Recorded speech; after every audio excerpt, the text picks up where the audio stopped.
Bon vendredi soir, tout le monde, et bienvenue à un autre épisode de l'émission Santé sans censure, une émission où on aborde toutes sortes de sujets entourant la santé globale de manière critique, scientifique et évidemment sans censure.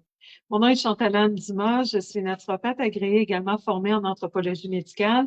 Je suis l'animatrice et la productrice de ce podcast qui vous revient comme ça à tous les vendredis. De temps en temps, je dois modifier l'horaire, mais de manière générale, on se retrouve les vendredis à 19 heures pour échanger comme ça sur toutes sortes de thématiques entourant la santé. Alors, ce soir, on va parler d'un sujet qui me tient beaucoup à cœur, c'est la question des toxines cachées. Alors, on est présentement en plein défi détox. J'ai relancé le défi détox le 10 avril, soit mercredi soir, et je suis toute heureuse de vous annoncer que j'ai officiellement 100 personnes d'inscrites au défi détox. Et donc, quand on parle de détox, les gens pensent spontanément, évidemment, à détoxifier, par exemple, le sucre dans notre alimentation, à réduire l'alcool. On pense beaucoup aux toxines qui proviennent de notre alimentation. Et bien que ça soit une source importante de toxémie, parce qu'évidemment, on s'alimente 3 fois par jour en général. Donc, c'est sûr que si on ne pose pas des bons choix, on peut s'exposer à beaucoup de toxines du côté alimentaire. On va en voir quelques-unes ce soir. Mais ce que je voulais partager avec vous ce soir, c'est plus un paquet d'autres toxines qui passent souvent sous le radar. Des toxines auxquelles on ne pense pas tout le temps, sauf quand on est vraiment confronté parce qu'on a un problème de santé qui est associé à la toxémie, associé avec ces toxines en particulier. Je vais prendre par exemple une intoxication à un métal lourd. Et encore là, comme je vous en ai parlé durant l'émission que je vous ai faite sur cette thématique des métaux lourds, en passant mes émissions, vous les retrouvez archivées sur ma chaîne YouTube. Éventuellement, je vais tout transférer aussi sur Rumble et sur Odyssey. Mais en ce moment, vous les avez sur mes murs Facebook et sur ma chaîne YouTube. Donc, je vous ai fait un live au complet sur la thématique des métaux lourds. Et ce que j'expliquais, c'est qu'au Québec, de manière générale, on ne passe pas de manière routinière les tests de métaux lourds et on ne sait pas nécessairement comment les tester.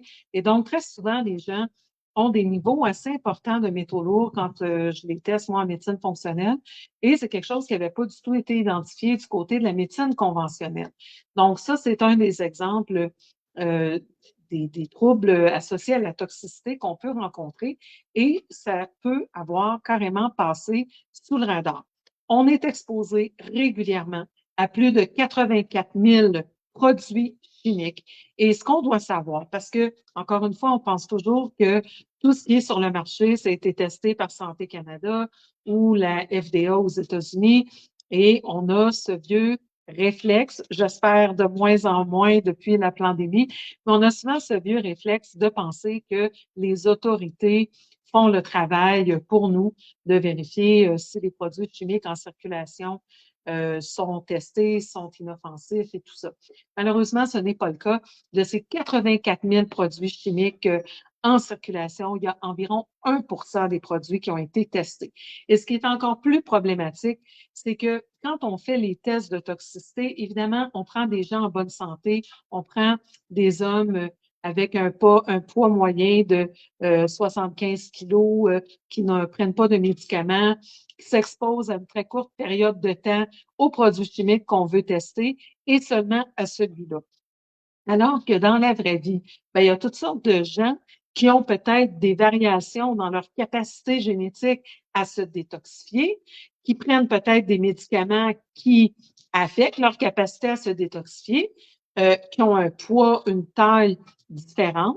Et notre exposition, elle ne se fait pas à raison d'un produit chimique à la fois, mais on est bombardé de tous les côtés. Donc, c'est une exposition qui est synergique entre ces différents produits, mais ça, on n'évalue jamais la toxicité en synergie des différents produits et on n'évalue pas non plus l'accumulation qui se fait au fil des ans. Par exemple, la bioaccumulation du mercure dans les poissons. Alors, on va mesurer, par exemple, le mercure dans un petit poisson. Le petit poisson est mangé par un plus gros poisson et ainsi de suite. Et quand on arrive au thon, qui est un gros poisson, qui est plein de gras dans lequel le mercure peut se déposer, eh bien, il y a un effet de bioaccumulation. Donc, on a cet effet de bioaccumulation dans notre corps et on a l'effet aussi de l'exposition à long terme. Donc, plusieurs substances dont 99 n'ont pas été testées. On est exposé à tout ça en même temps et il y a un effet sur le long terme, un effet aussi de bioaccumulation de ces toxines dans notre corps. Il y a une étude que je cite souvent, que j'ai partagée la semaine dernière sur mes murs Facebook. D'abord, les 84 000 produits chimiques, dont 1 seulement ont été testés. C'est une étude qui a été produite par EcoWatch. Vous savez que tous les chiffres, toutes les statistiques que je vous apporte, toutes les études que je vous cite sont pleinement référencées. Je ne cite simplement plus les liens sur mes murs parce que ça facilite mon identification par l'intelligence artificielle et évidemment la censure de mon matériel. Donc, en parlant de censure, je vous demande de commenter, de liker et de partager le plus possible parce que je suis shadow bannée, mais quand vous partagez mes lives, ça fait une énorme différence. La semaine dernière, mon live a atteint les 10 000. Ça faisait vraiment longtemps que ça n'était pas arrivé. C'était mon live sur l'effet de la protéine, machin, qui provient de l'injection sur la neuroinflammation. Donc, vous avez beaucoup aimé mon live, vous l'avez beaucoup partagé. Je vous en suis très reconnaissante parce que vous n'êtes pas shadow banné. Donc, quand c'est vous qui le partagez, ça flambe. Mais de mon côté, c'est très, très difficile. Alors, s'il vous plaît, likez, commentez, partagez. Mais si vous voulez avoir mes liens de recherche, je vous invite à devenir membre de mon membership au coût de 50 annuellement. Simplement de faire un virement bancaire à info@naturopathe.ca avec votre adresse courriel et vos coordonnées complètes pour que je vous inscrive au membership. Et à ce moment-là, vous allez recevoir périodiquement des rabais sur mes webinaires, un webinaire gratuit mensuellement, les liens de recherche, des santé sans censure, des rabais sur les suppléments. Bref, vous gagnez très, très rapidement la valeur de votre 50 $. C'est une manière d'appuyer mon travail de chercheuse complètement indépendante. Alors, pour vous dire que cette étude est très importante, celle d'EcoWatch, il y en a une autre que je cite régulièrement, c'est celle du Environmental Working Group. Ça, c'est le même groupe qui nous fournissent le Dirty Dozen et le Clean 15, donc la douzaine des produits les plus remplis de pesticides et d'herbicides, et les 15 qui en contiennent le moins. Ils font cette mise à jour à tous les ans, et donc ça permet de pouvoir orienter nos choix. Si on ne peut pas acheter tout bio, bien, on essaie de favoriser nos aliments en fonction de ces listes qui nous sont fournies par le groupe de travail sur l'environnement en français. Donc, ce groupe aux États-Unis a fait une étude en 2005. Donc, ça date déjà de longtemps. Là, on parle de presque 20 ans. Et déjà, en 2005, quand on a fait des ponctions sur des cordons ombilicaux de bébés naissants, on a trouvé 287 produits toxiques par enfant. 287 produits toxiques, dont plusieurs sont des cancérogènes connus. Donc, imaginez en 20 ans combien d'autres nouveaux produits chimiques ont été relâchés dans l'environnement. Les injections dont on connaît maintenant de plus en plus l'impact. Alors, imaginez tout ça, ça crée cette espèce de soupe toxique dans laquelle on baigne. Alors, je vais commencer par l'aspect, disons, macro, puis on va aller de plus en plus vers le micro. On va parler justement de notre environnement. Alors, il y a toute la question des chemtrails aussi, dans laquelle je pourrais rentrer. Je pense que c'est préférable de garder une émission en entier et sur la question des chemtrails et sur la question des ondes électromagnétiques et de la 5G et sur la question de la dentisterie. Et la semaine prochaine, on va avoir une entrevue. On va parler de cosmétiques qui ne contiennent pas les produits chimiques. Et donc, on est vraiment dans cette thématique pendant la détox pour vous inciter davantage à adopter des saines habitudes et des produits qui contiennent le moins possible de produits chimiques. Donc, les chemtrails, on n'a pas les chiffres officiels. Par contre, ce que j'ai, c'est une étude qui a été faite par l'Université McGill. Je pense que c'est en 2017. Oui, c'est en 2017 où ils avaient évalué les métaux lourds et les produits chimiques qui étaient en suspension, donc plusieurs nanoparticules, autour de l'aéroport Montréal-Trudeau. Et donc, ils ont trouvé un taux très, très, très élevé, selon les dires même des chercheurs. On parle jusqu'à 2 millions de particules par centimètre cube. 2 millions de particules par centimètre cube dans les environs de l'aéroport Montréal-Trudeau. Et on dit que c'est le taux dont les mesures prises jusqu'à maintenant qui est le plus élevé parmi tous les aéroports au monde. Donc, on a un sérieux problème parce qu'il y a des aéroports, par exemple, comme Atlanta. Atlanta, qui est une espèce de hub. J'ai eu la chance d'assister à des conférences à Atlanta et d'atterrir à cet aéroport. Il y a 3 stations de métro dans l'aéroport pour vous donner une idée de l'ampleur de l'aéroport. Et malgré ça, l'aéroport de Montréal-Trudeau, qui est vraiment pas, je pense même pas parmi le top 20 peut-être des aéroports au monde, je ne sais pas de mémoire, je vous dis ça comme ça, là, mon estimé, et on réussit à être l'aéroport qui concentre le plus de produits chimiques, dont des métaux lourds dans l'air ambiant. Alors évidemment, ces particules qui ont la taille de la nanoparticule, ça veut dire qu'on les ingère. On les ingère par notre respiration, possiblement même par notre peau, possiblement par nos yeux, par les conjonctives de nos yeux. Bref, on est exposé à des tonnes de trucs. Alors, ça serait vraiment intéressant de comprendre qu'est-ce qui se passe au niveau de cet aéroport-là, parce que selon moi, comme je disais, c'est pas un aéroport qui est tellement important pour justifier qu'on ait tellement plus de particules dans cet endroit-là. Alors, ce qui aurait dû être fait pour bien faire l'étude, aurait fallu prendre des échantillons à d'autres endroits de Montréal. Parce que là, on aurait vu si vraiment le problème est concentré autour de Montréal-Trudeau ou si c'est Montréal au grand complet, parce qu'on sait très bien qu'on a un problème de chemtrail au Québec depuis déjà un certain nombre d'années. Alors, est-ce que vraiment cette concentration de 2 millions de particules par centimètre cube est spécifique à la région de l'aéroport Montréal-Trudeau, où on peut étendre ces statistiques horrifiantes au restant de la province? Quoi qu'il en soit, ça veut dire qu'on est exposé. Et quand je fais des analyses de cheveux chez mes patients, effectivement, on trouve des métaux lourds en quantité quand même assez impressionnante. Alors, qu'est-ce qu'on a aussi dans notre environnement?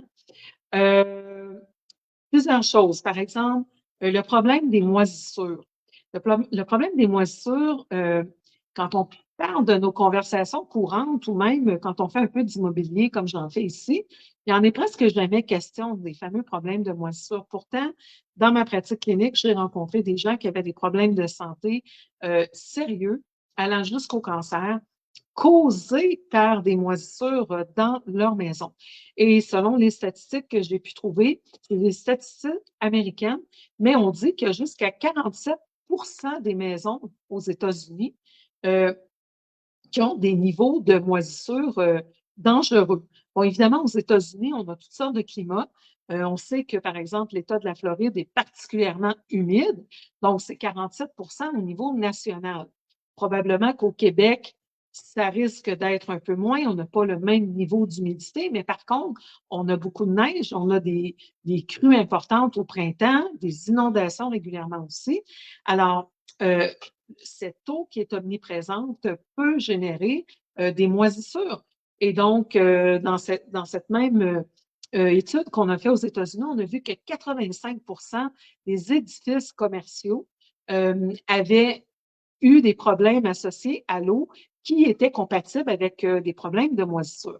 Personnellement, fut un temps, quand mon fils était jeune, où je donnais le cours de sexualité dans des écoles, dans différentes écoles à travers le Québec. Donc, j'ai visité beaucoup d'écoles primaires et secondaires. Et je peux vous dire que d'après mon estimé, c'est facilement une école sur 5 ou une école sur 4 que quand on rentre dans l'école, on a des odeurs de moisissure. Ça sent comme le pain qui lève. C'est pas dur à sentir quand on est un petit peu sensibilisé. On est capable de détecter les maisons où il y en a. Même des fois, les gens, par exemple, ici, ça m'arrive parce que, bon, évidemment, ici aussi, on a beaucoup d'humidité, que les gens ont une odeur de moisissure sur leurs vêtements parce que ça sent tellement la moisissure dans la maison que l'odeur s'accrochent aux vêtements. Et donc, ce qui arrive, c'est que les moisissures relâchent des spores qui contiennent des exotoxines.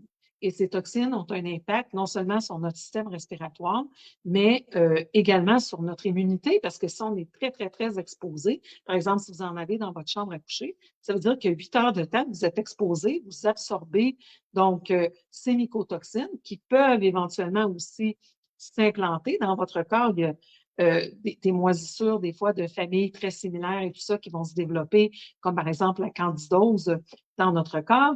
Candidose qui va provoquer notamment des vaginites à candida, mais pas que ça. Beaucoup de problèmes respiratoires, beaucoup d'asthme.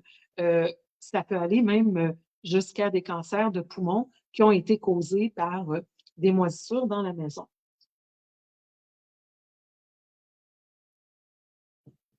Alors, c'est très important de procéder régulièrement si vous avez une maison où il y a eu des dégâts d'eau ou vous avez tendance à en avoir, de faire vraiment tester comme il faut pour s'assurer qu'il n'y a pas de levure, de moisissure dans votre maison. Il y a également des bactéries à gram positives, différents types de micro-organismes qui peuvent s'installer dans les maisons lorsqu'il y a beaucoup d'humidité. Donc, c'est un autre des problèmes qu'on retrouve dans les maisons. À part ça, qu'est-ce qu'on a dans les maisons? On a le radon. Le radon, ça fait peur hein, comme nom, je ne sais pas comment vous trouvez ça. Euh, c'est sûr que c'est un produit qui est produit naturellement, un produit qui est produit naturellement, une substance qui est produite naturellement par la Terre. Donc, c'est un produit à la limite radioactif qui se retrouve dans le sol. Et il y a certains endroits au Québec où il y en a plus qu'ailleurs. Et donc, particulièrement si on est plus dans un appartement qui est dans un sol ou qu'on vit beaucoup dans notre sol, ça peut être problématique. C'est aussi une cause de cancer. En réalité, c'est la deuxième plus importante cause de cancer des poumons, le radon émis par le sol dans nos sous-sols. Euh, et au Québec, c'est la plus importante cause de cancer du poumon chez les non-fumeurs. Vous savez, on en connaît tous des gens qui sont décédés du cancer des poumons et qui n'étaient pas fumeurs. Eh bien, le radon peut être une des causes et on dit qu'on peut attribuer 10 à 16 des décès par cancer des poumons au radon, ce qui veut dire plus de 1000 cas par année seulement au Québec. Donc, déjà, là, on parle de nos maisons. C'est sûr que les moisissures, il faut faire tester par des professionnels. Je n'ai pas de nom de compagnie à vous recommander, mais si vous en connaissez, n'hésitez pas à les mettre dans les commentaires, partager l'information avec les autres membres de la communauté. Donc, et le radon, ben, il faut faire décontaminer. Pour le reste, pour les moisissures, on peut utiliser des filtres à air, des filtres EPA idéalement. Euh, le meilleur, à ma connaissance, c'est Air Doctor. Ils ont différents prix, différentes capacités en fonction du nombre de mètres cubes de vos pièces. Donc, très important si vous avez des moisissures, non seulement de faire le travail, mais d'utiliser après ça, pendant longtemps, euh, des, euh, des filtres à air. Et également, vous pouvez utiliser des diffuseurs d'huile essentielle. C'est toujours une bonne idée. Les diffuseurs vont neutraliser jusqu'à un certain point les toxines qu'on va retrouver dans l'air. Pour les huiles essentielles, je vous recommande toujours le magasin Unza Roma, Hunza Roma, sur la rive sud à Longueuil. Ils font des envois postaux. C'est vraiment des experts des huiles essentielles qui ont des huiles essentielles de première qualité. Il faut faire attention encore là aux compagnies à paliers multiples. Donc, vous pouvez faire des mélanges sur mesure si, par exemple, vous avez découvert qu'il y avait des contaminants dans votre maison. Il va falloir faire décontaminer, mais vous pourriez faire des mélanges d'huile essentielle spécifiques à vos besoins. À part ça, qu'est-ce qu'on a dans la maison? On a de l'eau, évidemment, donc l'eau qui peut être source de dégâts, mais l'eau qu'on consomme, il y a encore 3 municipalités au Québec dont l'eau est fluorée. On parle de Pointe-Claire, de Dorval et de Saint-Georges. Alors, imaginez, Pointe-Claire, Dorval, ils sont dans la région de l'aéroport avec leurs 2 millions de particules toxiques par centimètre cube et en plus, ils ont du fluor dans l'eau. Donc, c'est pas des endroits très, très sains pour habiter. Et le fluor, ben, on l'a fait enlever grâce à des militants, dont mon collègue naturopathe Gilles Parent, qui a été beaucoup, beaucoup impliqué dans ce dossier de la fluoration de l'eau. Le fluor, en réalité, même si on le retrouve naturellement présent dans l'eau, dans certaines eaux de source, c'est en quantité vraiment infime et en suspension dans l'eau.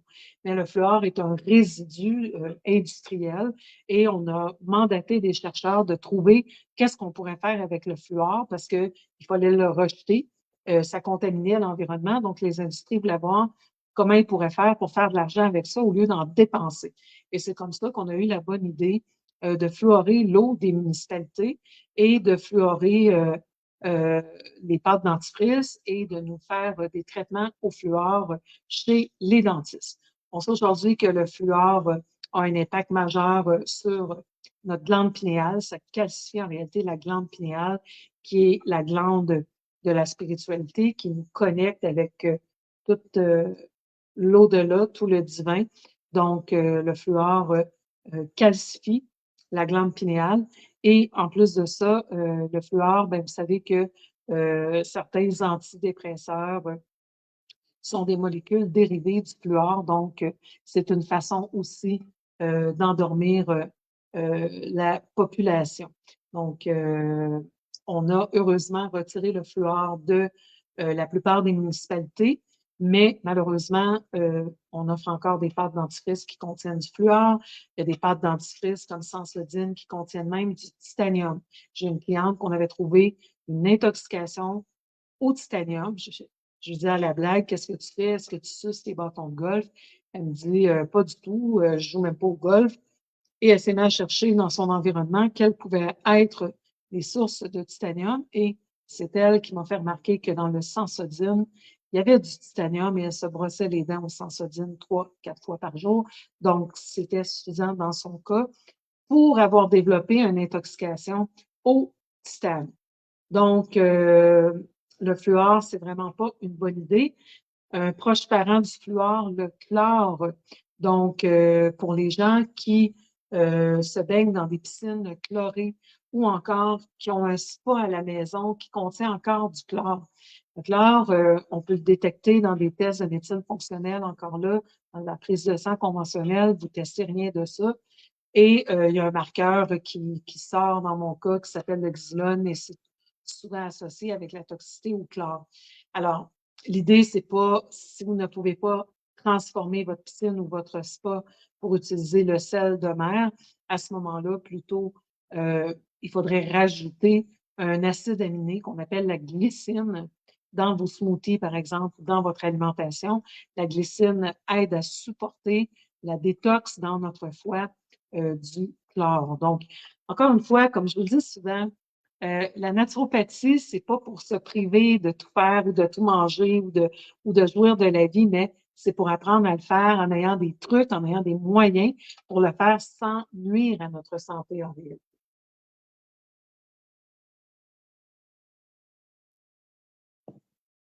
Aussi, ce qu'on doit retenir par rapport à toute cette question de la toxicité, souvent les gens vont dire on est ce qu'on mange. Je dis toujours, on n'est pas réellement ce qu'on mange, on est plutôt ce qu'on absorbe. Mais c'est vrai aussi au niveau de la toxicité, c'est que notre niveau de toxicité va être corollaire de notre capacité à se détoxifier. Et l'exemple que j'aime utiliser, c'est celui des enfants autistes. Alors, une des choses, quand j'étais avec Autism Research Institute aux États-Unis, euh, un des points qui revenait souvent, c'est que quand on testait les cheveux justement des enfants autistes, on ne trouvait très peu de mercure dans presque tous les cas, alors qu'une personne normale qui mange régulièrement du poisson, qui a peut-être des amalgames dentaires, euh, qui est dans une ville, etc., va avoir un peu de mercure dans ses cheveux. Mais les enfants autistes n'en avaient pas. Et à la longue, à force de comprendre comment fonctionnait l'épigénétique et la détoxification dans le foie, on sait aujourd'hui que beaucoup de ces enfants ont des troubles qu'on appelle de méthylation. Donc, dans la deuxième phase de détox du foie, la gang qui font le défi détox avec moi sont maintenant familiers avec les phases de détox du foie. Eh bien, dans la deuxième phase, on a une voie biochimique qui s'appelle la méthylation. Et pour bien fonctionner, cette voie qui détoxifie l'alcool, les métaux lourds, mais qui fait aussi plein de trucs importants comme neutraliser les hormones une fois qu'elles ont été utilisées, fabriquer les neurotransmetteurs pour faire bien fonctionner notre cerveau, notre système nerveux. Donc, cette voie de la méthylation dépend de 3 vitamines cruciales que sont les folates ou l'acide folique qu'on retrouve dans les légumes verts feuillus, la vitamine B12 et la vitamine B6. Mais ces vitamines doivent être converties via plusieurs étapes régies par des enzymes pour arriver à leur forme finie qui va leur permettre d'entrer dans la méthylation. La méthylation dépend de ces 3 voies, un petit peu comme 3 wagons de train. Et donc, chacun des wagons va être activé par la B6, par la B9 et par la B12. Et si on a des petites variations génétiques, telles qu'on peut les identifier dans un test comme Love My Health, qui affecte notre capacité à produire ces vitamines, eh bien, notre méthylation qui va servir à excréter et à neutraliser nos toxines ne pourra pas faire son travail correctement. Et donc, la plupart des enfants autistes souffrent de problèmes de méthylation. Alors, pour eux, quand on leur donne des injections qui contiennent du mercure, qui contiennent de l'aluminium, qui contiennent toutes sortes de substances toxiques comme le formaldéhyde, eh bien, ils sont plus susceptibles de garder ces substances-là à l'intérieur de leur corps. C'est pour ça qu'on ne les retrouve pas dans leurs cheveux, parce qu'ils ont de la misère à les excréter. Comprenez-vous? Donc, encore une fois, quand on teste les fameux métaux lourds, quand on teste les différents produits chimiques, on les teste chez des hommes en bonne santé qui n'ont probablement pas de trouble de méthylation. Mais quand ces mêmes substances se retrouvent chez des enfants avec un tout petit poids qui a de la misère à se détoxifier, eh bien, leur niveau de toxicité va augmenter rapidement. Donc, on n'est pas tous égaux face aux mêmes toxines parce qu'on peut ou pas avoir de la difficulté à les excréter. Alors, pour continuer avec la question de l'eau dans notre environnement, les nappes phréatiques au Québec sont parfois contaminées. Il y a une histoire dont vous avez peut-être entendu parler qui est survenue à Shannon, près de Valcartier, dans les années 50. Il y avait une usine de fabrication de munitions au Québec qui utilisait un solvant en grande quantité pour nettoyer les équipements. Et ce solvant était relâché dans l'environnement. Ça a contaminé les nappes phréatiques de cette région de Shannon. Et il y a plus de 200 citoyens qui ont développé des cancers en conséquence de ça. Donc, dans ce cas-ci, c'était assez clair parce que c'est une petite municipalité plus éloignée, on va dire, plus petit nombre de personnes et des grandes quantités de solvants. Et donc, on a encore des produits chimiques qui se retrouvent dans nos eaux. On a des médicaments, on a la pilule euh, anticonceptionnelle, on a des hormones, on a tout ça qui se retrouve dans notre eau. J'ai fait une émission là-dessus que je répéterai éventuellement, que j'avais fait à mon autre émission de radio, mais il y a des chimistes au Québec qui ont fait des études et notre eau, elle est contaminée. Il faut comprendre que l'eau aussi, elle est testée au point de distribution, donc à l'usine, par exemple, de traitement des eaux à Montréal, mais pas au point de consommation. Donc, quand les gens prennent l'eau du robinet, eh bien, l'eau, en cours de route, si elle a accumulé des toxines, comme par exemple le plomb, ça n'aura pas été testé. Mon fils a développé une intoxication au plomb quand il a commencé l'école primaire. Il n'avait pas le droit à cette époque-là d'amener des bouteilles d'eau à l'école. Et j'avais fait tester ses cheveux parce que il y avait un collègue, un de mes collègues de McGill, qui faisait une thèse sur la question de la toxicité. Lui, il était très axé sur le mercure et mon fils prenait des grandes quantités d'huile de poisson. Et lui, sa thèse était que dans les huiles de poisson, il restait toujours des résidus de mercure. Il m'avait dit, ça va être excellent. Mon fils n'est pas vacciné, on va pouvoir voir s'il a quand même été exposé au mercure. Alors moi, j'ai utilisé un autre laboratoire que le sien. J'ai pris Doctors Data avec lequel je travaillais déjà. Et on a prélevé 2 échantillons de cheveux en même temps. Et à ma grande surprise, évidemment, l'échantillon est revenu, pas de toxicité au mercure, mais les 2 échantillons, celui que mon collègue avait prélevé et le mien, sont revenus avec une intoxication au plomb. Alors là, d'où provient le plomb? On s'est mis à faire des recherches. pour identifier que le plomb provenait de l'eau à l'école. Et en faisant les recherches pour l'émission de ce soir, j'ai été très heureuse d'une façon que que l'information commence à circuler, pas heureuse parce que, évidemment, il y a des enfants qui sont touchés, mais il y a un agronome, Michel Sauvé, en 2019, qui a demandé à des enfants de différentes écoles de prélever un échantillonnage des eaux d'écoles et il a trouvé que le quart des écoles n'était pas à des normes acceptables en termes du plomb. Donc, le quart des écoles, c'est quand même énorme. Et quand on sait que le plomb, la contamination au plomb ou l'intoxication au plomb peut avoir comme symptôme l'hyperactivité. Alors, regardez la quantité d'enfants hyperactifs dans les écoles aujourd'hui, à part ceux qui sont sur le spectre autiste. Je viens de vous parler de troubles de méditation, je viens de vous parler d'exposition aux métaux lourds via notamment des injections, mais il y a toute la question de l'eau que nos enfants consomment également. Donc, c'est très important que l'eau soit testée adéquatement et qu'on utilise des bons filtres. Le meilleur, selon mes recherches, c'est le filtre de la compagnie Berkey, B-E-R-K-E-Y. Il y a un site web, berkey.ca, vous pouvez les acheter au Canada. Et si vous avez les petits filtres de table, ça peut être un filtre comme le Brita, mais il faut prendre la version plus parce que le régulier ne filtre pas les hormones. Donc, pour tout ce qui est perturbateur endocrinien, c'est problématique. Il faut aller avec la version plus. Donc, Michel Sauvé, qui a procédé à cet échantillonnage des eaux, a fait part de son information au gouvernement qui a mis en place un plan d'action afin de solutionner la problématique. Évidemment, 2019, c'était avant la pandémie. C'est probablement archivé sur la tablette numéro 13 et donc on se doute bien qu'il n'y aura pas de suivi qui est fait à ça parce que, imaginez, tout ce que la population québécoise dépense en médicaments de style Concerta, Ritalin et compagnie pour les enfants hyperactifs. Si on trouvait que le problème, c'est l'eau potable, on résoudrait le problème de l'eau potable. Il y aurait beaucoup de ventes de Big Pharma qui n'auraient pas lieu et donc notre cher gouvernement serait très malheureux. Alors, c'est horrible, mais c'est pour ça qu'on doit s'informer et qu'on doit être au courant de ce genre de toxines qui sont camouflées un peu partout, mais qui affectent notre santé parce que un grand éventail des problèmes de santé qu'on a sont en fait en lien avec la toxicité. En naturopathie, on a 3 principes de base. Primum non nocere, premièrement, ne pas nuire. D pour guérir, deuxièmement, détoxifier. Vis naturel médicatrix, laisser faire le pouvoir guérisseur de la nature. Mais pour que notre corps puisse se détoxifier, il a besoin de vitamines et de minéraux parce que les enzymes qui font le travail ou les voies métaboliques comme la méthylation dépendent de ces vitamines et de ces minéraux. Alors, si notre sol est complètement appauvri, comment voulez-vous qu'on ait assez de vitamines et de minéraux pour se détoxifier? C'est pour ça qu'on met l'emphase sur faire des jus, faire des smoothies, faire des salades durant le défi détox, mais qu'on complémente aussi avec des suppléments nutritionnels pour s'assurer d'avoir tout ce qu'il faut pour se détoxifier.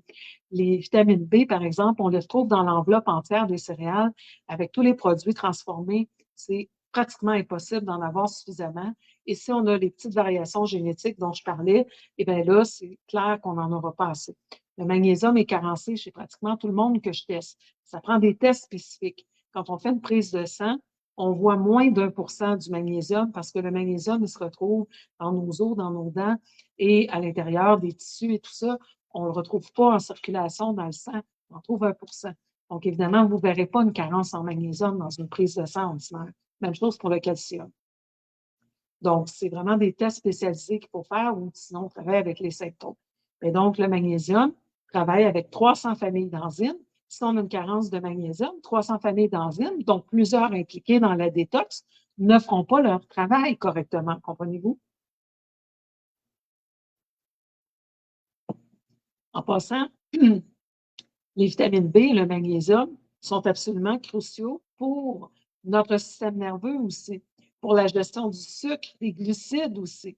Donc, on en a besoin pour plein d'affaires et on a très peu de sources. Vous savez, quand on fait des monocultures, on déminéralise les sols. Les pluies acides aussi vont voler les minéraux dans les sols. Et qu'est-ce qui arrive, même si on met des engrais? De manière, disons, assez globale, on va retrouver 22 minéraux de présents dans les sols naturellement. Mais quand on rajoute des engrais, on en rajoute 4 des 22 seulement, donc beaucoup de phosphore. C'est pour ça que quand on prend, par exemple, quand on consomme des carottes qui ne sont pas biologiques, on va trouver qu'ils ont un goût très acide. Souvent, c'est le phosphore qui va donner ce goût acide. Le phosphore va aussi acidifier notre corps. Ils vont antagoniser le calcium, le magnésium, et donc on risque d'être déminéralisé, acidifié quand on a une alimentation qui contient ces fameux engrais chimiques plutôt que d'être naturellement présents. Alors, quoi d'autre on a? On a parlé donc de l'eau. Je pense qu'on a pas mal fait le tour de l'eau, du radon. On va parler évidemment des champs électromagnétiques en termes de toxines. Le gros problème avec les champs électromagnétiques, c'est que les différentes institutions qui seraient supposées nous protéger reçoivent de l'argent de Big Tech pour étouffer l'affaire. J'ai fait un gros projet de recherche en 2019, juste avant de partir, alors que je travaillais pour le Réseau québécois d'action pour la santé des femmes. J'étais mandatée de faire un travail de recherche sur l'impact des champs électromagnétiques. Et donc, c'était assez hallucinant parce que j'ai trouvé que les entités, même comme l'Organisation mondiale de la santé, utilisaient des études qui dataient de 1975. Donc, imaginez l'explosion des champs électromagnétiques, l'explosion de la 5G. On travaille avec des études de 1975 dans une entité comme l'OMS qui dispose de millions de dollars. Alors, on voit qu'il y a une volonté d'étouffer l'information parce que ce sont des entités qui dépendent de l'argent de Big Tech. Vous savez qu'aujourd'hui, la plupart des études des industries sont financées par les personnes qui vendent les produits. Donc, à chaque fois qu'il y a une étude qui ne s'en va pas du bon côté, ils étouffent l'étude et ces études-là ne sont pas publiées. Donc, on fonctionne avec des très, très vieux critères au niveau des champs électromagnétiques. On ne vérifie que le réchauffement au niveau de la peau. Sauf qu'il y a plein d'autres phénomènes qui surviennent avant même qu'il y ait un effet de réchauffement au niveau de la peau. Et un des premiers éléments à survenir, c'est une perturbation. On a des petits canaux dans le corps, des pompes à sodium, potassium, calcium, magnésium. Et c'est des échanges de ces minéraux à travers nos membranes cellulaires qui vont faire fonctionner notre système nerveux, qui vont faire fonctionner notre système cardiovasculaire. Et donc, ce que les champs électromagnétiques font, c'est qu'ils créent une entrée massive du calcium à l'intérieur des cellules, ce qui va avoir pour effet d'hyperexciter les cellules, explosion des cas d'hyperactivité chez nos enfants, combiné avec le plomb dans l'eau, combiné avec les injections. Alors, on rentre le calcium dans la cellule, ça crée une hyperexcitabilité, et si ça continue de se produire et qu'il n'y a pas du magnésium pour compenser, éventuellement, les neurones vont mourir. Donc, il y a une mort neuronale. On a vu aussi qu'il y avait le fluor et le chlore qui ne nous aidaient pas tellement au niveau de nos neurones. Donc, ça allait déjà pas très bien, même avant qu'on introduise la fameuse protéine S, dont je ne me nommerai pas le nom, mais qu'on connaît tous, qui a été introduite grâce à des nanoparticules bilipidiques dans les dernières années, et donc qui ont créé tout un effet d'inflammation sur notre cerveau et l'effet de bloquer le renouvellement de nos neurones impliqués dans l'hippocampe, qui est la zone du cerveau qui est affectée par l'Alzheimer, la zone qui a notre mémoire autobiographique, qui se rappelle de nos choses. Donc, c'est absolument hallucinant. Mais donc, un des effets des champs électromagnétiques, c'est celui-là.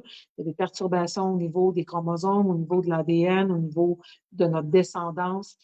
Comme je vous dis, ça va valoir définitivement un live à lui tout seul, probablement un masterclass également. Je vais communiquer avec une de mes collègues qui a un doctorat en chimie, mais qui est aussi naturopathe et qui a fait, elle aussi, un travail de recherche là-dessus. On verra qu'est-ce qu'on pourrait vous présenter. Ensuite, au niveau de la beauté, bon, vous savez que les femmes, en moyenne, utilisent 12 produits cosmétiques. Là, ça inclut, mettons, notre déodorant, notre shampoing, la mousse pour les cheveux et tout ça par jour, ce qui introduit 168 produits chimiques à l'intérieur de notre corps, juste en raison de ces produits. Les hommes, c'est un peu moins, je n'ai pas eu le temps de retrouver la statistique, mais il me semble que c'était 8 produits cosmétiques différents pour quelque chose comme 112 produits chimiques, mais je me souviens plus du chiffre exact, mais c'était dans ces eaux-là. Donc, pensez-y, là, 12 produits différents qui introduisent 168 produits chimiques. Et ces produits-là ne sont pas soumis aux mêmes règles, par exemple, que des médicaments ou que des métaux lourds, parce que avant, on considérait que si c'était au niveau de l'épiderme, ça restait au niveau de l'épiderme. Mais on sait aujourd'hui que ce qu'on met sur notre peau, ça finit par être absorbé dans notre derme et éventuellement dans notre lymphe, dans notre système circulatoire. Et surtout, si c'est des produits qui contiennent de l'alcool ou des huiles essentielles, ça va faire qu'encore plus les substances vont pénétrer dans notre peau. Donc, déjà, juste en se lavant avec un gel de bain, on met le shampoing, le conditionneur, la mousse à cheveux, le déo, peut-être un fond de teint, deux, trois autres, un mascara, un brillant à lèvres. On est rendu à 12 dans le temps de le dire. Donc, c'est un autre moyen par lequel on est extrêmement toxique. Petite anecdote, vous avez peut-être déjà entendu parler de l'Institut Hippocrate en Floride où ils font justement des cures de détox et tout ça. Quand les patients arrivent à l'Institut Hippocrate, ils leur font ouvrir leur valise, leur sac, et la première chose qu'ils font, c'est d'enlever tous les cosmétiques que les gens ont apportés parce qu'on sait que c'est une source de toxines. Une autre source cachée de poison, c'est les fameux tatous.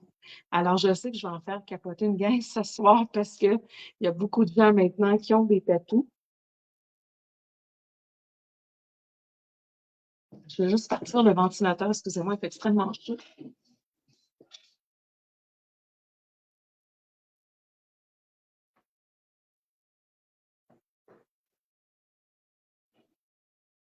Avant de commencer à dégoûter à l'écran, désolé.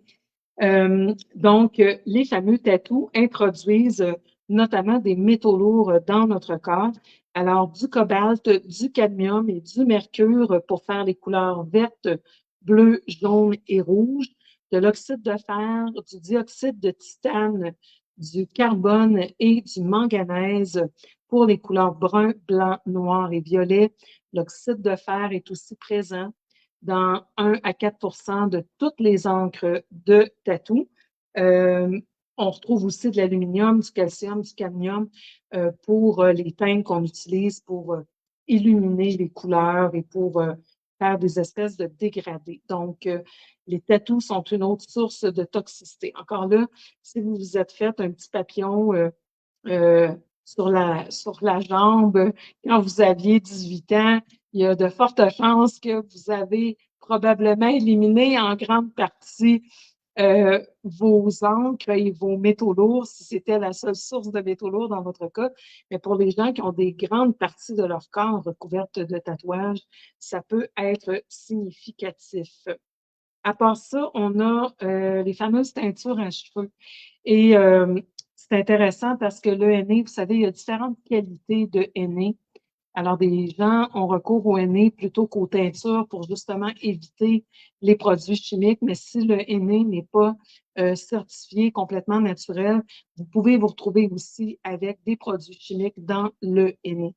Alors, dans les teintures, on retrouve plusieurs perturbateurs endocriniens, des substances considérées comme cancérigènes également, comme des phtalates, des parabènes, certains métaux également, du formaldéhyde. Et en 2020, il y a une étude qui a été publiée dans le British Medical Journal qui a vu que les femmes qui avaient été soumises à plus de 100 teintures dans leur vie avaient un risque plus élevé de cancer du sein et des ovaires à cause justement des perturbateurs endocriniens. Donc, sans teinture, ça peut avoir l'air beaucoup, mais mettons que vous les faites, il y en a qui les font à tous les mois. Donc, à tous les mois, ça veut dire qu'en 10 ans de teinture, vous avez déjà atteint les 100 teintures. Donc, si vous les faites de manière un peu plus espacée, mettons 6 semaines, ça veut quand même dire que d'environ 15 ans, vous avez atteint euh, vos 100 teintures qui augmentent votre risque. Alors, encore une fois, si on n'a pas beaucoup de facteurs qui nous prédisposent au cancer du sein et des ovaires, c'est peut-être pas la fin du monde, mais ce qu'il faut voir, comme je le disais tantôt, c'est l'effet cumulatif et synergique les différents facteurs. On sait, par exemple, que la consommation d'alcool, dès 2 consommations par semaine, augmente aussi notre risque de cancer du sein. Donc, je vous ai fait 31 capsules au mois d'octobre qui sont toutes archivées dans un playlist qui s'appelle Défi J'aime mes seins. Donc, vous pouvez aller les voir. J'en parle de l'alcool, des vitamines B, en fait, tout ce qu'il faut faire. Mais peut-être que, par exemple, si vous avez un risque élevé de cancer du sein, ben, ça serait de vous abstenir d'alcool si vous avez une teinture par mois, ou en tout cas de pas prendre les deux la même fin de semaine, de prendre vos vitamines B pour essayer de supporter votre méthylation et détoxifier tout ça. Donc, encore là, comme je vous disais, le but, c'est pas d'alerter tout le monde puis d'avoir peur, mais c'est de dire, OK, je sais que moi, dans les facteurs que Chantalane a mentionnés ce soir, il y en a 12 qui me concernent. Bien, s'il y en a 12 qui te concernent, tu sais qu'il faut que tu procèdes à des cures de détox régulièrement, que des vitamines B, que du magnésium, que des saunas, que de la glycine. C'est des choses euh, que tu dois faire pour t'assurer de te détoxifier correctement parce qu'il y a des toxines dans ton corps de manière accrue. Alors, si tu veux continuer d'utiliser ton spa, c'est correct, mais tu prends ta glycine. Tu veux continuer à boire tes 2 verres d'alcool par semaine, c'est correct, mais prends tes vitamines B pour pallier aux effets négatifs et fais tes cures de détox au moins 2 fois par année. Donc, encore une fois, le fait d'avoir de l'information, ça nous permet de poser des décisions et des choix éclairés. Ça ne veut pas dire qu'on est obligé d'arrêter de vivre. Alors, dans les choses qu'on introduit dans notre corps aussi, les trucs de dentisterie. Alors, les amalgames dentaires contiennent entre 67 et 74 d'argent, 25 à 28 d'étain et jusqu'à 6 de cuivre, 2 de zinc et 3 de mercure. Et donc, évidemment, parce qu'on mange des aliments chauds, qu'on boit des liquides chauds, il y a toujours une petite dégradation de ces plombages qui se fait à la longue et c'est relâché dans notre organisme. Et je vous dis qu'en tant que naturopathe, j'ai vu beaucoup de problèmes de santé associés notamment aux amalgames dentaires. On recommande tout le temps aux gens de les faire changer pour des plombages blancs. Évidemment, il y a d'autres problèmes associés au plombage blanc. Ce n'est pas la panacée. Il n'y a aucun métaux de dentisterie qui sont sécuritaires à 100 mais ils sont moins pires, à condition de faire le travail avec des dentistes holistiques qui vont s'assurer d'absorber, entre autres, tout le mercure qui est relâché durant le travail de remplacement des amalgames pour faire des protocoles de détox avec des grosses doses de vitamine C, de la pectine et tout ça pour s'assurer de faire un bon ménage parce que très souvent, ce qui va se passer, ces métaux lourds vont perturber notre microbiote. Il va y avoir une surpopulation de candidats albicans qui essaient d'attraper des métaux comme le mercure. Et après ça, on est pris dans un cycle de toxicité, de candidose, toxicité, candidose.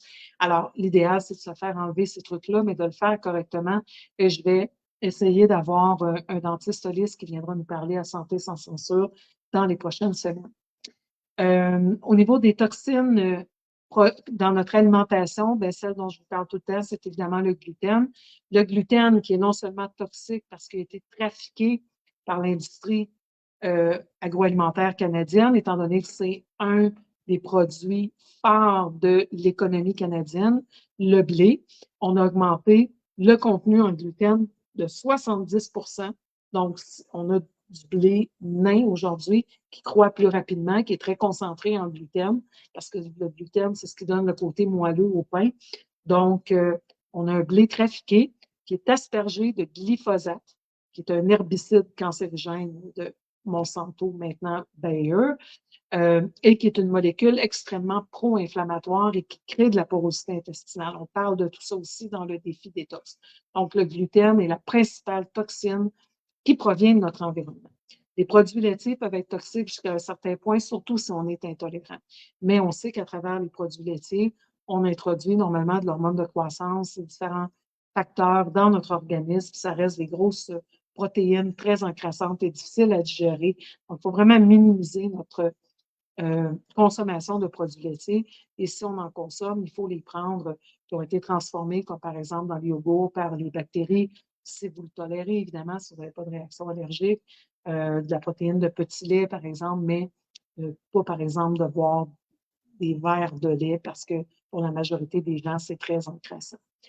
Les mauvais gras aussi, par exemple, si on cuisine avec de l'huile de tournesol, de l'huile de soya ou de canola, ces huiles sont des huiles qui contiennent beaucoup d'oméga-6. Et les oméga-6 sont pro-inflammatoires. Donc, ce qu'on veut, c'est favoriser les oméga-3, comme les huiles de poisson, par exemple, et réduire au maximum les oméga-6. Alors, on essaie d'opter plus, par exemple, pour l'huile d'olive ou l'huile de coco, qui n'a pas les méfaits inflammatoires des huiles contenant des oméga-6. Ensuite, on a tous les produits chimiques, comme par exemple le glutamate monosodique qu'on va retrouver, qui peut déclencher des réactions au niveau du système nerveux chez certaines personnes, colorant rouge numéro 5, colorant jaune numéro 3, qui sont aussi des toxines super excitantes, entre autres pour les enfants hyperactifs. Donc, il y a beaucoup de toxines du côté de notre alimentation. Évidemment, ce qu'on veut, c'est favoriser une alimentation le plus biologique possible. Si on essaie d'atteindre un 80 de bio, c'est déjà excellent. Et des aliments tels que la nature nous les fournit, le moins transformés possible. C'est comme, par exemple, quand les gens se mettent sur une alimentation sans gluten ou végétarienne et qui vont acheter beaucoup de produits préparés d'avance, très transformés, ce pas des produits qui sont santé. Alors, le but, c'est pas juste de ne pas manger de gluten, mais le but, c'est de ne pas prendre un produit qui a 20 ingrédients sur l'étiquette, dont 18 qu'on n'est pas capable de prononcer. Ça, c'est un très, très, très bon indice. Si vous ne savez pas le prononcer, si vos grands-parents n'auraient pas su c'était quoi, là, mangez-le pas. C'est pas compliqué, hein? C'est un brocoli, là, c'est clair. Une salade de pommes de terre, c'est clair. Mais quand vous achetez des trucs qui ont 20 puis 30 ingrédients avec des noms affichés dehors, là, eh bien, ça veut dire que c'est pas bon pour votre système. Si vous n'êtes pas capable de le lire, vous n'êtes pas capable de le digérer, c'est aussi simple que ça. Une autre règle aussi comme ça, si vous ne le mangez pas, mettez-le pas sur votre peau. Si vous achetez un produit, là, vous le sentez, il sent bon, mais si vous n'êtes pas game de le manger, vous ne devriez pas l'appliquer sur votre peau. Donc, on va le plus possible vers des produits qui contiennent des substances naturelles, par exemple, faites avec des huiles de coco, l'huile de monoeil. On peut mettre des huiles essentielles dedans, évidemment. On peut mettre des trucs, mais qui sont bons pour notre organisme parce qu'on sait que ça va finir dans notre circulation sanguine. Après ça, dans les toxines, on a évidemment les médicaments. Là-dessus, je pourrais aussi facilement vous faire une émission, mais je vais dire les plus importants en termes de toxicité, c'est les hormones. Alors, autant les hormones comme le Premarin pour les femmes ménopausées que les pilules contraceptives, que les stérilets qui relâchent des hormones, que les implants d'hormones, tout ce qui contient des hormones. Et là, vous allez me dire, ah, les hormones bioidentiques. Je vous en ai parlé souvent des hormones bioidentiques. C'est un produit très intéressant, mais malheureusement, il y a très peu de médecins au Québec qui savent travailler correctement. D'abord parce qu'ils testent le taux d'hormones au niveau sanguin et je vous ai expliqué à plusieurs reprises que dans le sang, on ne voit que 2,21 de l'estradiol, qui est une seule des estrogènes. On a besoin d'en tester au moins 3 et que les hormones sont liposolubles, elles ne voyagent pas toutes seules dans le sang. Donc, le sang n'est pas un bon moyen de tester les hormones. Et même les médecins qui font supposément de l'hormonothérapie bioidentique testent leurs patientes avec des tests sanguins. Donc, ils ne font pas les choses correctement. Et si on n'a pas un taux optimal d'hormones, si on en a trop, elles peuvent devenir toxiques. Donc, je vais inclure, pour les besoins de la cause, les hormones bioidentiques là-dedans. Les psychotropes, ça veut dire tout ce qui est antidépresseurs, anxiolytiques, sédatifs. C'est des molécules très encrassantes parce qu'il y a une rétroaction négative qui va à notre cerveau et quand on les fournit, le corps va diminuer sa production parce qu'il y en a. Donc, c'est très encrassant. Les médicaments antiacides parce qu'ils nous empêchent d'absorber des vitamines, des minéraux, des acides gras, des protéines qui nous permettent de nous détoxifier. Donc, nécessairement, ça va avoir un effet encrassant. Les médicaments contre le cholestérol, donc les statines de ce monde, bien, le cholestérol est tellement important dans notre organisme que le foie en produit 80 de notre taux total de cholestérol. Donc, plus vous bloquez le cholestérol de votre consommation ou en prenant des médicaments, le foie va juste en faire plus parce que toute notre cellule le poids sèche de notre cerveau à 70%, nos hormones stéroïdiennes, estrogène, progestérone, testostérone, dépendent du cholestérol. Le cholestérol aussi transporte nos vitamines liposolubles A, D, E, K. Vous connaissez maintenant l'importance de la vitamine D. On a plus de 2900 récepteurs à vitamine D dans notre corps. Alors, il est important pour notre immunité, pour nos os, pour notre humeur, pour nos hormones, pour absolument tout. Donc, imaginez si vous bloquez la production de cholestérol, vous bloquez l'utilisation des vitamines comme la vitamine D. Donc, ça va être nécessairement un médicament encrassant. La cortisone, tous les analogues de cortisone topiques ou qu'on envale, c'est problématique. Les antibiotiques, parce qu'en perturbant tout notre microbiote, ils vont faire qu'on peut avoir des surpopulations de certaines levures, de certaines bactéries. Ensuite, dans les médicaments, je vais inclure les injections, donc tous les vaccins d'enfance contiennent des substances pas nécessairement intéressantes. Il y a des parallèles très inquiétants entre l'augmentation du nombre de vaccins et les taux d'autisme dans les pays industrialisés. Je vais inclure aussi la protéine en S, dont j'ai parlé abondamment la semaine dernière. On pourrait rajouter là-dedans des substances comme le graphène qui sont apparues pas mal en même temps, en grande quantité. Les parasites, on sous-estime grandement l'importance des parasitoses dans nos sociétés occidentales, mais pourtant, chaque fois que j'envoie des tests aux États-Unis, on trouve des parasites chez les gens que je teste. Évidemment, je ne teste pas la population at large, je teste des gens qui ont des problèmes cohérents avec des parasitoses, mais beaucoup de gens ont des parasites sans le savoir. Vous savez, moi, j'ai grandi en Abitibi et dans mes premières années de primaire, il y avait encore des enfants que les parents déparasitaient. On vivait à la campagne, les gens déparasitaient leurs animaux et déparasitaient leurs enfants. On a perdu ces habitudes parce qu'on vit dans des sociétés aseptisées.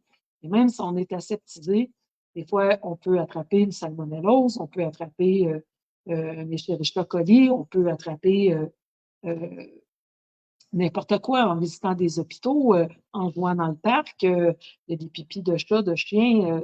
Alors, on est exposé régulièrement à des parasites et en fonction de l'efficacité de notre système immunitaire et de nos systèmes de détox, ces parasites peuvent s'implanter. Ensuite, tout le bloc, on s'est rapproché toujours de plus en plus de nous. On va parler en terminant des toxines mentales. Donc, les toxines mentales, là-dedans, je vais mettre tout ce qui est la pollution de notre psyché par exemple, les mauvaises nouvelles, par la musique stressante comme le hard rock, euh, les, euh, les points de presse dont on nous a bombardé pendant 4 ans, les films d'horreur, par exemple, euh, les préoccupations constantes. On devient jusqu'à un certain point accro à notre propre adrénaline. Il y a des gens dont le mental est comme un petit hamster qui n'arrête pas de tourner. Et donc, particulièrement les constitutions nerveuses envoient beaucoup d'énergie dans le mental. Et l'antidote à ça, c'est vraiment le grounding et le hurting. Donc, des pratiques d'aller marcher dehors, de toucher le sol, d'essayer de se déchausser si on peut. Évidemment, vous attendez qu'il fasse un peu plus chaud, mais chaque fois qu'on est capable de marcher nu-pied, de marcher dans la nature, d'être conscient de nos pas qui touchent le sol pour pouvoir ramener réellement l'énergie vers le bas, la pratique de la marche, mais aussi de différents sports, de différents arts martiaux, tai chi, qigong, yoga, tout ce qu'on peut faire pour ramener l'énergie dans le corps et éviter que ça s'en aille dans notre mental parce que notre mental est vraiment parasité, notre mental est bourré de toxines, non seulement les mauvaises nouvelles, mais aussi des trucs comme la pornographie. Vous savez que c'est parmi les sites les plus payants sur Internet, les sites de pornographie. Et la porno crée une production de dopamine, un peu comme le sucre le fait, et c'est très addictif, mais ça désensibilise d'autres aspects de notre sexualité et de notre personnalité. Donc, c'est une autre forme de toxine mentale et de pollution mentale. Ensuite, il y a toutes les toxines émotionnelles. Et ça, c'est important de comprendre que les réactions là, dans notre corps, c'est pas des trucs juste dans les airs, là. Quand je parle de ça, les gens pensent que c'est ésotérique quand on parle d'émotions. Les émotions, on sait aujourd'hui, là, elles ont une charge électrique. Je vous ai expliqué tantôt que notre système nerveux fonctionne avec l'entrée et la sortie des petits ions, calcium, magnésium, sodium, potassium. Donc, tout fonctionne avec une charge électrique comme des batteries. Et donc, quand on a des stress émotifs importants, par exemple des traumas, des abus, des viols, de la violence conjugale, de la violence dans notre enfance, des accidents, des deuils, toutes les choses auxquelles on est exposé dans notre vie, eh bien, quand on vit une émotion importante, une décharge électrique qui survient, ces décharges électriques ont un impact sur les cellules dans notre corps et dans beaucoup de cas, il va créer une empreinte dans notre corps et ça va perturber le fonctionnement des cellules. Éventuellement, si on ne libère pas ces émotions via différentes techniques, eh bien, cette perturbation des cellules va finir par affecter la communication entre nos cellules, éventuellement la circulation. Les minéraux, les nutriments ne pourront plus arriver correctement à nos cellules, l'oxygène, le sang n'arrivera plus à débarrasser nos cellules de leurs toxines. Et donc, ces zones qui ont été perturbées par des charges émotionnelles importantes peuvent devenir des zones de malaise et éventuellement de maladie dans notre corps. Donc, le travail émotif, particulièrement si on sait qu'on a été victime de traumatisme dans notre vie, il faut l'adresser parce que réellement, ça fait 26 ans que je suis en pratique clinique et c'est quelque chose que je vois régulièrement. Les gens qui ont des problèmes de santé, des déséquilibres hormonaux importants, des problèmes de tension dorsale, etc., de la nuque, qui ont été en réalité causés par des traumatismes qui ont été euh, imprimés dans le fonctionnement du système nerveux. Après ça, dans les toxines dont on soupçonne pas toujours l'existence, je vais rajouter les personnes toxiques et les relations toxiques. Parce que de la même manière, quand on est constamment entouré de gens qui ont des pensées négatives, qui sont inconsistants, donc on est toujours comme en train de marcher sur des coquilles d'œufs avec eux parce qu'on ne sait pas comment ils vont réagir. On produit toujours de l'adrénaline, les hormones de stress aussi comme le cortisol, et on sait que plein de problèmes de santé sont associés au cortisol élevé, dont l'inflammation chronique. Et quand on a de l'inflammation chronique, c'est le dénominateur commun de toutes les grandes maladies de société qu'on connaît maintenant. Donc, des gens qui cherchent toujours l'attention, qui créent toujours des crises et des drames à propos de n'importe quoi, qui ne respectent pas nos limites. Souvent, ce sont des gens qui abusent de différentes substances parce que peut-être ils cherchent à s'automédicamenter. Mais bref, ces situations où on est sous l'emprise de personnes toxiques ou encore pire dans des relations toxiques, que ce soit des relations personnelles ou au travail. Je vous ai parlé abondamment des pervers narcissiques manipulateurs. Vous retrouvez aussi ces lives-là sur ma chaîne YouTube, sur mes murs Facebook aussi. Et donc, il y a vraiment des zones de notre cerveau, c'est démontré aux, les personnes qui ont subi des traumatismes aux mains de pervers narcissiques manipulateurs ont des zones de leur cerveau qui sont transformées. Bon, évidemment, on peut faire du travail à ce niveau-là, mais la première chose à faire, c'est vraiment de se libérer de ces personnes toxiques, de ces relations toxiques dans notre environnement et surtout ne pas sous-estimer. Récemment, depuis les 3 dernières années, je fais des formations en ligne sur des techniques de résolution de trauma. Il va en être beaucoup question durant la semaine du 14 au 21 juin que je fais la semaine de retraite de femmes.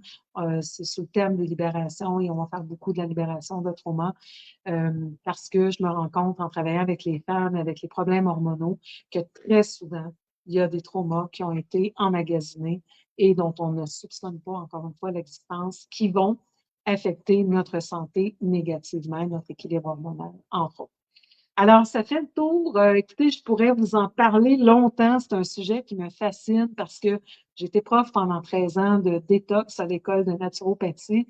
Et après ça, j'ai continué d'enseigner beaucoup la détox via des programmes comme le défi détox qui est en cours, mais aussi à travers les compagnies pour lesquelles je travaillais. Parce que la détox, c'est réellement important. Vous savez, à l'époque, les gens me diront, ah, ben moi, je fais un jeûne, puis ça fait la job. dans le temps des Shelton de ce monde, ces livres-là ont été écrits dans les années 50. Il y avait encore des minéraux dans le sol, il y avait encore des vitamines dans la bouffe. Le niveau de stress, d'exposition au chemtrail, à la protéine S, à ci, à ça, c'était pas du tout comme aujourd'hui. Donc, à l'époque, les gens pouvaient tout simplement faire des jeûnes à l'eau et le corps profitait du break de ne pas manger pour se détoxifier. Aujourd'hui, on n'y arrive pas parce que pour se détoxifier, comme je vous l'expliquais, on a besoin de différentes vitamines et minéraux et notre taux de toxines est tellement élevé. Je vous ai donné un bref aperçu ce soir, mais il y en a plein d'autres. Alors, notre taux de toxines est tellement élevé que le petit peu de vitamines et de minéraux qu'on arrive encore à se procurer dans notre alimentation, c'est plus suffisant pour se détoxifier. Alors, on réduit nos toxines en enlevant l'alcool, le sucre, le gluten, ça durant la détox, mais il faut aussi, pour aller une coche plus loin, fournir à notre corps les nutriments dont il a besoin et on va remplacer des repas par des jus, par des smoothies. Évidemment, je m'adapte à tout le monde. Demain, c'est l'atelier justement sur les jus et les smoothies et on a différents niveaux de cure. Il y a des gens qui sont déjà habitués. Par exemple, je vous faisais un petit live aujourd'hui parce que quelqu'un hier soir m'a vu manger un morceau de pizza et a fait un plat avec ça. Je ne veux pas du jeu de mots. Mais donc, il faut que la détox, ça devienne un mode de vie. Et quand ça devient notre mode de vie, comme je dis souvent, si 80% du temps, on fait ce qu'on doit faire, eh bien, c'est pas le petit morceau de pizza qu'on mange de temps en temps ou le gâteau d'Angenheim que vos enfants vous ont préparé pour votre anniversaire avec amour ou le fait de boire une boisson gazeuse une journée ou le fait de prendre un verre de vin une autre journée qui va tout foutre en l'air. Mais il faut que 80% du temps, on fasse ses choix santé, par exemple, de réduire notre exposition aux champs électromagnétiques en n'ayant rien branché dans notre chambre à coucher. C'est déjà une étape, ça, d'enlever tout ce qui est branché dans notre chambre à coucher. C'est pas juste de l'éteindre, parce que même éteindre, par exemple, la télé produit encore un champ électromagnétique. Donc, ce qu'on veut, c'est vraiment éliminer tout ce qu'il y a de branché dans la chambre à coucher. Les histoires de montres Apple, pourquoi vous allez brancher un truc avec le Wi-Fi collé sur votre corps, tout simplement? Ça, c'est des étapes qui nous mènent à l'implantation des puces. Vous vous rappelez, au début, moi, je travaillais à la fonction publique fédérale quand je suis arrivée à Montréal comme étudiante. Je travaillais à l'assurance chômage. Et on avait une salle au complet qui était dédiée aux serveurs. Aujourd'hui, nos téléphones sont littéralement des ordinateurs super puissants. Et on nous habitue à quoi? Avoir un laptop sur nos genoux ou avoir une tablette dans nos mains. Maintenant, d'avoir une montre sur nous en permanence. Et la prochaine étape, ça va être les implants. On désensibilise l'idée d'avoir des électroniques qui sont de plus en plus une partie intégrante de nous-mêmes. Il faut être conscient de ces trucs-là. C'est toutes des choses qui nous parasitent, c'est toutes des choses qui nous intoxiquent. Alors, le but, encore une fois, c'est pas, on ne deviendra pas tous des Amish demain matin puis renoncer à nos téléphones et à tout ce qui fait le bon côté de la vie, mais c'est de faire des choix en conséquence. Et si on se sait, par exemple, plus prédisposé à des problèmes cardiovasculaires, bien, c'est sûr qu'on va mettre l'emphase sur enlever les toxines qui ont un impact sur notre système cardiovasculaire. Si c'est plus le cas du cancer, bien, on va attaquer celles qui sont plus en lien avec le cancer. Mais donc, il faut absolument se conscientiser avec des trucs comme, par exemple, notre pâte à dents, notre eau de consommation, les champs électromagnétiques, les détox régulières, mais les déparasitages réguliers aussi. C'est toutes des petites habitudes qu'on peut changer une à la fois. Si vous en changez une par mois, à la fin de l'année, vous en avez 12 de changer. Vous en changez une par semaine, vous en avez 52 à la fin de l'année. Donc, déjà, dans ce que j'ai parlé aujourd'hui, il y en a une liste. Vous allez voir quelle vous concerne et prendre la résolution de commencer à les changer. Peut-être de faire tester votre eau, peut-être faire tester votre maison pour la présence de champs électromagnétiques, pour la présence de radon, pour la présence de moisissures. C'est toutes des choses qui affectent notre santé. Ça fait partie des poisons cachés. Alors là-dessus, gang, on se laisse. Je dois retourner à la production du module 2 pour demain du défi détox. On a atteint le 100 places ce soir, comme je vous le disais en début d'émission. C'est encore possible d'aller vous inscrire. Il faut le faire rapidement pour que je puisse vous envoyer ce soir le module 1. Donc, les liens sont sur mes murs. J'aurais dû le mettre dans l'entête, mais j'ai oublié avec quantité de choses à faire aujourd'hui. Mais vous pouvez encore aller vous inscrire sur mes murs. Défi détox. Et demain à 1h, c'est l'atelier Jus Smoothie. Je vais vous envoyer le module 1 et tous les modules. On a 5 rencontres au programme. Il y en a une de faite. Demain, c'est la deuxième. Toutes les rencontres sont enregistrés et vous avez les documents. Vous les conservez à vie, donc vous pouvez reprendre la détox quand vous voulez. Si présentement, ce n'est pas un bon temps, vous voulez attendre un mois, vous voulez attendre les vacances d'été, vous allez avoir vos enregistrements et vos documents et vous ferez la détox à ce moment-là au niveau qui vous convient selon les critères que je vais vous expliquer. Alors, merci tout le monde d'avoir été là. À ce moment, combien de personnes étaient présentes en direct? Quand même, 156, merci. C'est pas, j'ai eu du 500 vendredi dernier avec la question de l'inflammation causée par la protéine machin. En passant, j'étais en contact avec Astrid cette semaine. On va se reparler la semaine prochaine. On avait une grosse semaine toutes les deux, mais on travaille sur quelque chose. Je peux juste vous dire ça. Le reste est à suivre. Et vous savez que je m'en viens ici au Québec cet été au mois de juillet. Donc, il va y avoir des suites à tout ça. Alors, merci tout le monde d'être là. Merci surtout de partager. S'il vous plaît, je produis toutes mes émissions gratuitement. Je le fais avec mon cœur, avec mon âme. Mais s'il y a 150 personnes qui le voient, bon, c'est bien, mais c'est mieux quand il y en a 10 000. Alors, quand vous me donnez un coup de main pour le partage, ça fonctionne bien. Merci, merci, merci d'appuyer mon travail, d'appuyer mes différentes formations, de venir en consultation. Ça me permet de continuer à faire de la recherche de manière complètement indépendante et de vous dire les vraies affaires. Ciao, ciao tout le monde, à la semaine prochaine. Ou à demain pour le défi détox.